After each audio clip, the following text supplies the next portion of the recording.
Odisha plus खबर ही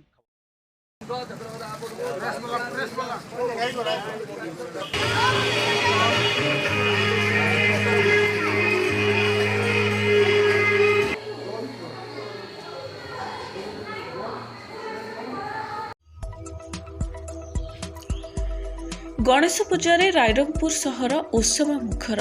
विद्यादाता गणेशों पूजारे Rairangpur municipality तथा समस्त ब्लॉक आज उत्सव मुखर हो जाइछि। विशेषकर शिक्षानुष्ठान छात्र छात्री मानकर प्रबल उत्साह देखा देइछि। सेमानक मध्यरे खुशीर माहौल देखा जाइछि। लाइट डेकोरेशन सांगकु सुउच्च तोरण सौंदर्य गणेश महाप्रभु बेस सुंदर देखा जाउछन्ति।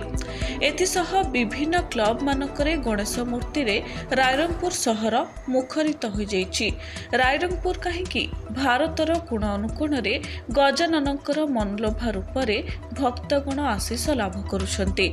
चारिआडे केवल भक्त मानकर गहली चहली। प्रभु मध्य तांको बेनी नयन रे मुरुकी मुरुकी हसुछन्ति। वास्तविक गणेशଙ୍କୁ पूजा कले विद्या वृद्धि एवं ज्ञानर अभिवृद्धि होइथाय। एकथा शास्त्रवासी माने मतपोषण करती, किंतु नैराश्यवादीगण ए गूढ़ रहस्य को बुझिबा पाई असमर्थ। सेमाने केवल भाग्य को दोष देइथांती। गीतारे मध्य कुआ जाइछि, जाहा हेउछि भल हेउछि, जाहा हेबो ताहा भल हेबो एवं जाहा होई जाइछि ताहा मध्य भल होइछि। एणु तुम्हे माने केबे मनरे दुख कर नाही।